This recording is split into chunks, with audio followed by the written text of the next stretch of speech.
નમસ્કાર. આજે આપણે શ્રી યોગ વશિષ્ઠ મહારામાયણની જે કથા સત્સંગ કરી રહ્યા છીએ અને તેના અનુસંધાનમાં આજે આપણે નિર્વાણ પ્રકરણના ઉત્તરાર્ધમાંથી એક ચર્ચા કરવી છે. અને જે ચર્ચા છે ઉત્તરાર્ધ પ્રકરણમાં આવતું આ એક પ્રકરણ જેમાં કહેવામાં આવે છે કે ઉપદેશ અધિકારનું નિરૂપણ કરી વશિષ્ઠજી દ્વારા ભૂષણ અને વિદ્યાધરના સંવાદનો ઉલ્લેખ કરવામાં આવે છે. વિદ્યાધરે ઇન્દ્રિયો વિષય લોલુપતાને કારણે પ્રાપ્ત થયેલા દુઃખનું વર્ણન કરી પોતાના માટે જે પ્રાર્થના કરે છે તે વાતને આજે આપણે થોડી વિસ્તારથી અને ટૂંકમાં સરળ ભાષામાં સમજશું. તો તે પહેલા આપ મારી આ ચેનલમાં નવા હો તો આ ચેનલને લાઈક કરજો, શેર કરજો અને સબસ્ક્રાઈબ કરજો. કારણ કે યોગ વશિષ્ઠ મહારામાયણનો આ ગ્રંથ ખૂબ જ દુર્લભ છે અને અપ્રાપ્ય છે.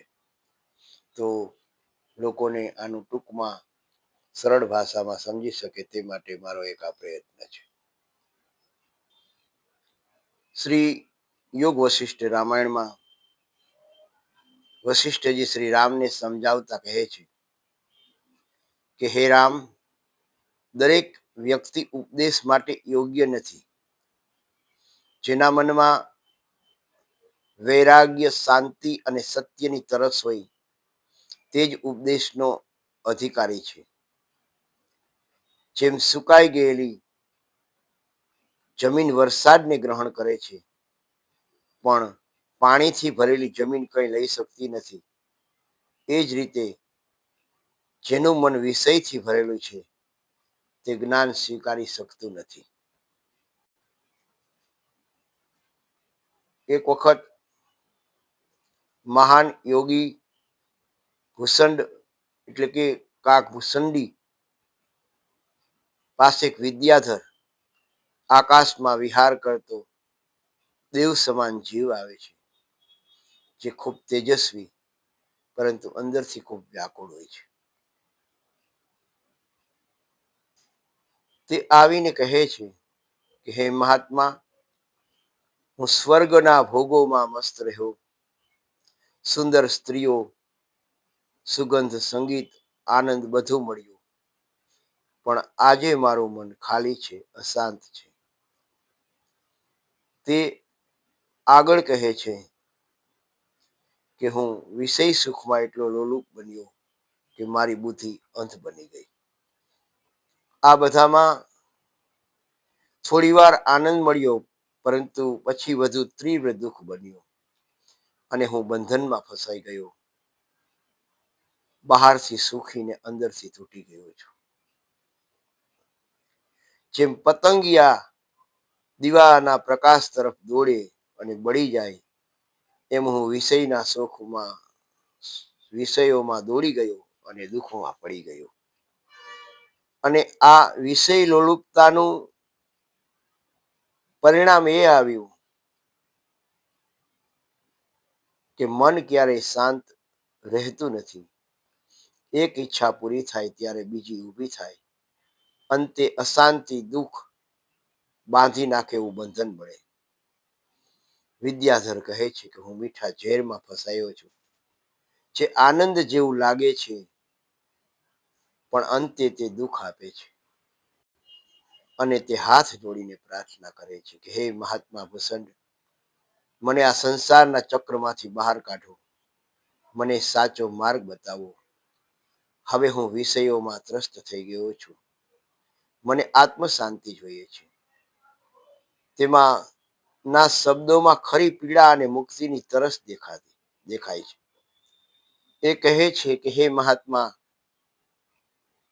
મારે બધું મળ્યું છે, સુખ, વૈભવ, આનંદ, પણ મારું મન શાંત નથી. હું વિષય સુખમાં એટલો બધો ડૂબી ગયો છું કે હવે હું અંદરથી ખાલી થઈ ગયો છું. એક ઈચ્છા પૂરી થાય ને બીજી ઊભી થાય છે. અંતહીન દોડથી હું થાકી ગયો છું. તેની આંખોમાં આંસુ આવી ગયા. ત્યારે કાકભૂષણજી શાંત અને સ્મિત સ્વરે બોલ્યા કે હે વિદ્યાધર, તું ભાગ્યશાળી છો. વિદ્યાધર આશ્ચર્યથી પૂછે છે કે હું દુઃખી છું છતાં ભાગ્યશાળી કેવી રીતે? ત્યારે ભૂષણજીજી કહે છે, કારણ કે હવે તને વિષયનો દોષ સમજાયો છે અને આ જ સાચી જાગૃતિની શરૂઆત છે. કાકભૂષણજી ધીરે ધીરે સમજાવે છે કે હે વિદ્યાધર, પહેલા તું સમજ કે તું કોણ છે. તું મન નથી, તું શરીર નથી, તું શુદ્ધ અવિનાશી આત્મા છે.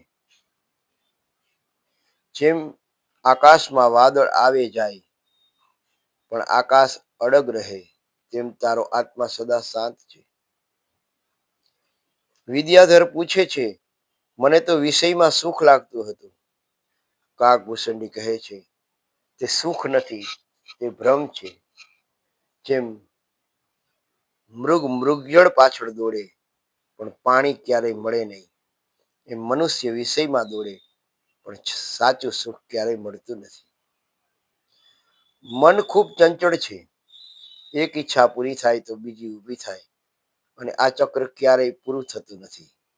તેથી વિષય સુખ, ક્ષણિક આનંદ, લાંબુ દુઃખ.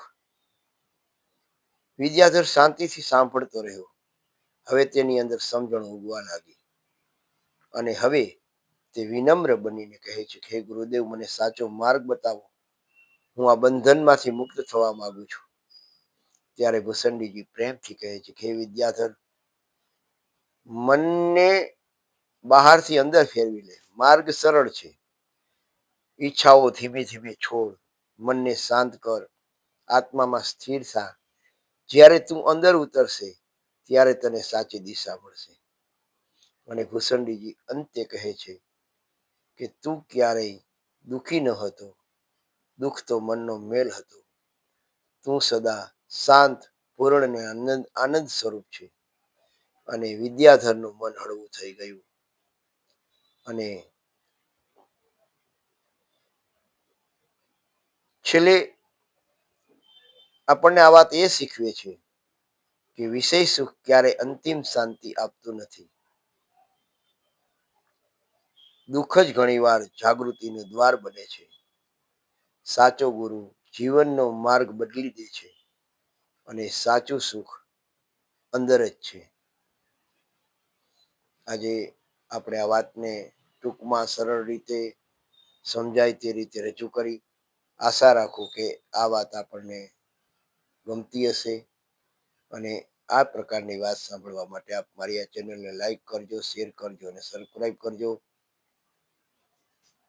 ભગવાન શ્રી રામ આપ સર્વનું કલ્યાણ કરે. જય શ્રી રામ.